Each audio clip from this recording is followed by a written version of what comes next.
প্রথম কথা হচ্ছে মানুষের জন্ম হচ্ছে ভাগ্যের উপরে ডিপেন্ড করে। আমি ইচ্ছা করলে রোমান সম্রাটে করে জন্ম নিতে পারতাম, এটার মধ্যে কারো হাত নাই। সো আমি মনে করি কি, মানুষের শ্রেষ্ঠত্ব হচ্ছে কাউকে কষ্ট না দেওয়া, মানুষের শ্রেষ্ঠত্ব কাউকে না ঠকানো, মানুষের শ্রেষ্ঠত্ব হচ্ছে কাউকে বিরক্ত না করা, মানুষের শ্রেষ্ঠত্ব হচ্ছে অন্যের বুকের মধ্যে ভালোবাসার আচর কাটা।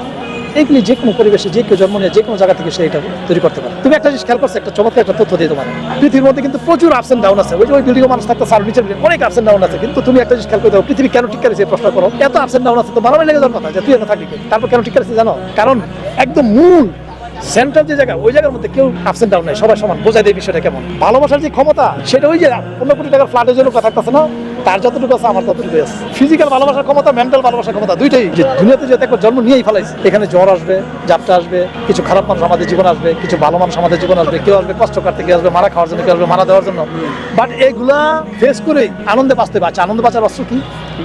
ওই যে বলছি, তোমার বডি হচ্ছে সবকিছু চারণভূমি, তোমার বডি ভালো থাকতে হবে।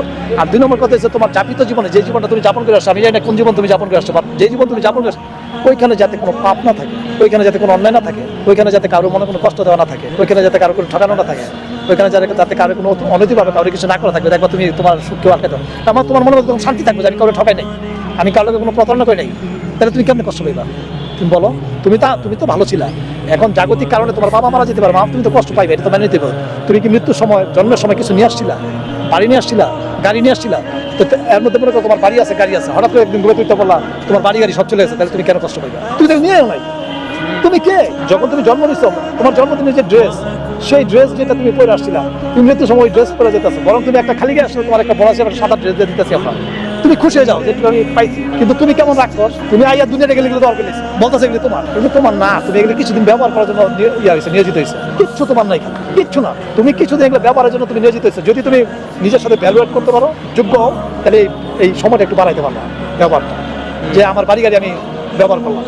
আর যদি তুমি নিজের লোকে ভ্যালুয়েট না করতে পারো, তাহলে একটু কমবে, একটু ডিফারেন্স। ইভেন আমি তো ওইটা বলে দিচ্ছি, একেবারে কন্যা ফকির হয়ে যাবে, ডাজ ম্যাটার। রোমান যে সম্রাট যে জীবনযাপন করে গেছে, যে আনন্দময় যে রাজকীয় জীবনযাপন করেছে, এই জীবনযাপন পৃথিবীতে করালের বস্তু একটা ছেলে যাপন করতে পারে। কারণ প্রত্যেকের জন্মের ইতিহাস, প্রত্যেকের গণ্ডি, প্রত্যেকের বাউন্ডারি একটা। কিন্তু সে যদি মনে করে যে যেই জায়গার মধ্যে আমি আসি, যেই অবস্থায় আমি আসি, এই জায়গায় I am the king of this kingdom, তাহলে ওইটাই সত্য মেন্টালিটি। আমি মাঝে মাঝে বলি কি, আমি আমার মায়ের বলি যে মা, তুমি তোমার পোলার নাম রাখছো আমির হাসান, ধরো আমির খান, কিন্তু আমি তোমার বলিউডের হিরো না, বাট আমি হিরো।